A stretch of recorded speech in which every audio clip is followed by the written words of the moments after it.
పవిత్ర రంజాన్ మాసంలో కోడెల గారంటే ఇష్టపడి మా కుటుంబానికి మొట్టమొదటి నుంచి అండగా నిలబడి అభిమానించిన ముస్లిం మైనార్టీ కుటుంబ సభ్యులందరితో కలిసి రంజాన్ మాస్ సందర్భంగా ఇఫ్తార్ విందు ఇవ్వటం, కోడెల శివప్రసాదరావు గారు బతికున్నంత కాలం ప్రతి సంవత్సరం ఇఫ్తార్లో పాల్గొనడం, ముస్లిం మైనార్టీ కుటుంబ సభ్యులందరి కష్టసుఖాల్లో పాలు పంచుకోవటం మా బాధ్యతగా, మా అదృష్టంగా భావిస్తూ ఉన్నాం. మీరు ఒకసారి నరసరావుపేట రాజకీయం ఒకసారి చూస్తే, నరసరావుపేటలో వెనకబడిన ముస్లిం మైనార్టీ వర్గాలకి అండగా నిలబడి గుర్తింపిచ్చి గౌరవం ఇచ్చి అభివృద్ధి పదంలో తీసుకువెళ్ళిన నాయకుడు ఎవరైనా ఉన్నారంటే చెప్పుకోవాల్సిన పేరు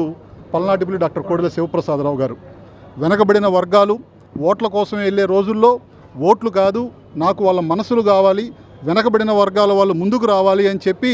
రాజకీయంగా అనేక పదవుల్లో వాళ్ళని కూర్చోబెట్టి గౌరవాన్ని గుర్తింపించిన నాయకుడు కోడెల శివప్రసాదరావు గారు. నరసరావుపేట చరిత్రలో ముస్లిం మైనార్టీ వర్గాలు పట్టణ పార్టీ అధ్యక్షులుగా,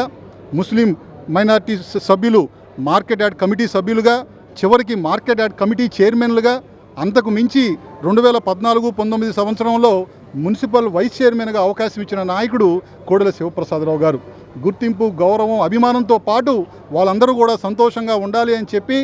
వాళ్ళ సంక్షేమం కొరకు దుల్హన్ కానీ, మైనార్టీ సంక్షేమ మైనార్టీ లోన్లు కానీ ఇచ్చి వెనకబడిన వర్గాలు వాళ్ళ కాళ్ళ మీద నిలబడేట్టు చేసిన మహానుభావుడు కోడెల శివప్రసాదరావు గారు. ఈరోజు ముస్లిం మైనార్టీ వర్గాలు నివసించే ప్రాంతాల్లో సిమెంట్ రోడ్లు ఏర్పాటు చేసినా, ఇల్లు ఇచ్చినా, పట్టాలు ఇచ్చినా వాటికన్నిటికీ కారణం కోడెల శివప్రసాదరావు గారికి ముస్లిం మైనార్టీ వర్గాల పట్ల ఉన్న అభిమానం. అందుకే ఈరోజు నరసరావుపేటలో షాదీఖానా ఏర్పాటు చేశారు, పిల్లలు చదువుకోవడానికి ఐటీఐ కళాశాల ఏర్పాటు చేశారు,